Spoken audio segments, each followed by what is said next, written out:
Guys, it has been a very busy last few weeks. I've been traveling a little bit for work still. I was in Memphis and Mississippi for all last week, trying to end the year on a high note, I guess you could say. But if you've been following along, you'll know that my daughter was recently in a car accident. Somebody pulled out in front of her, wrecked her little Acura MDX. So we've been dealing with that nightmare for the last several weeks. Progressive insurance, caliber collision.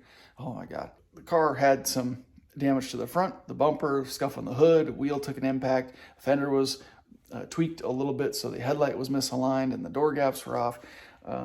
It wasn't terrible. There was some noise coming from the front end under hard braking and tight cornering. So the car went into the shop. The estimate was something like $3,600.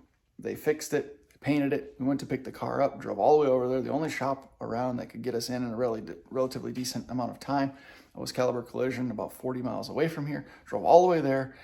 Having spent several years in a body shop myself, my brother's a body man, friends are painters. I worked in that environment for a number of years. The first thing I noticed right away was that the paint color was completely off, not even close.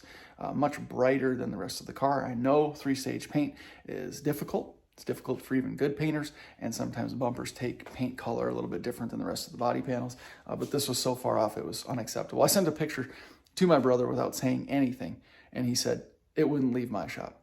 So that's all I needed to know. It was just kind of a second opinion, and without question, he said it was not acceptable. So we pushed back a little bit. Not only that, not only did the paint color not match, the headlight still did not line up, was not flush with the fender. You could still tell it was still tweaked. They just buffed the scuff on the hood, but there was still a little bit of a dent in it. They didn't replace the grille. There was still black paint on it from the impact from the black car. Gosh, one of the pieces, one of the grills, one of the bumper grills was bumped out. We had to actually push it in ourselves. We had another estimator at the shop look at it before we picked it up, and he agreed. Paint color was off, unacceptable, still damage to the car, wasn't repaired. So we told them they need to fix it. A week went by. They didn't fix it. They said they couldn't do it any better. They wouldn't do it any better, and that we should take it to a different shop and get another estimate, have somebody else repair it. That's unacceptable to us. I wasn't going to film the process, but the fact that this clutch fluid is so nasty and black and it wasn't even full, I'm anticipating some pretty nice results from flushing this stuff through. So we're going to put some Motul .5.1 fluid in it. I use this for the Z clutch and brake system, so this is what we're using in the vet too. Compatible with all the other dots, .3 and .4, just not compatible with .5.0. This is really the easiest way of doing it.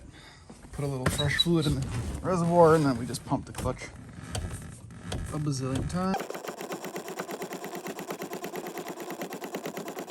It just circulates the new fluid through the system, kind of mixes with the old fluid until we eventually, we'll do this a number of times until we eventually get the fluid nice and clean.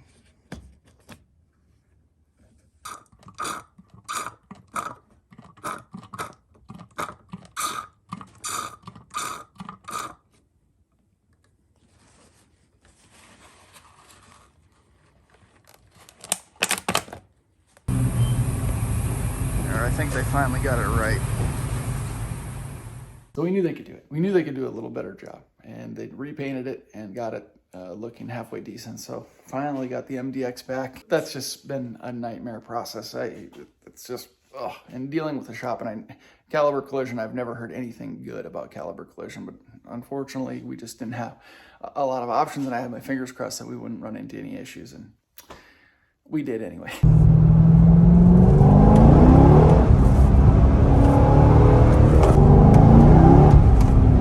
Brakeless. Okay, feel them now. Just get all up in there. I mean, you can just tell. Like, that's... The other ones felt like... Tire. The other ones... I like that laugh. A 280 tread wear. So, they should last us at least 5,000 miles. I had to cut down a Christmas tree today. Actually, the tree is just too close to the foundation of the house. But our plan always was to use it for Christmas time. So we were gonna cut it down right away. We let it grow up a little bit. Now we're gonna trim some branches, make a couple wreaths, and cut this thing down, maybe move it to the backyard.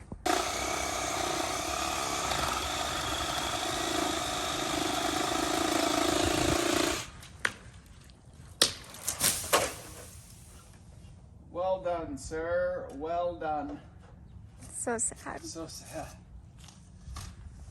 But it's been busy week, busy weekend, a lot of stuff going on. Doing a little work on the Corvette as well. Believe it or not, there are Akebono brakes available for the Corvette, so I had to jump on them. But weird thing is that the Akebono brake pads for the C6 Corvette are actually like a lower end brake pad.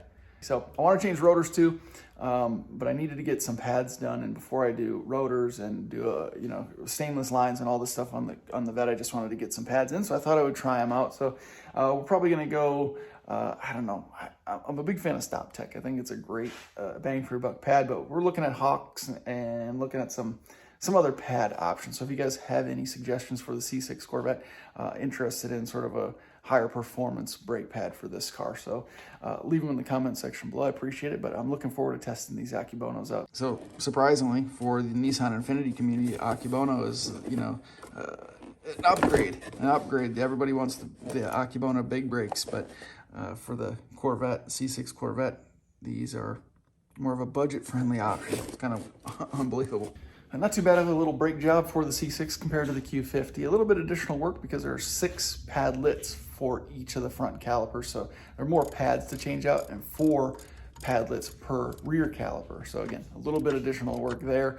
I think you can do it without taking the calipers off, but it's much easier to pull the 2 bolts and take the calipers off and change the pads out. So Q50, you can leave them on, which is pretty handy. That's a super easy job, but not too big of a difference. I've changed brake pads in other vehicles that are much more difficult and they take a hell of a lot longer. So this wasn't too bad of a job. And now the car's going to brake a lot quieter, should grip a lot better, should stop us a lot quicker. Again, we're going to be doing some upgrades to the braking system. So I'm just going to test these Akebono pads out here in the meantime and see what's up with them.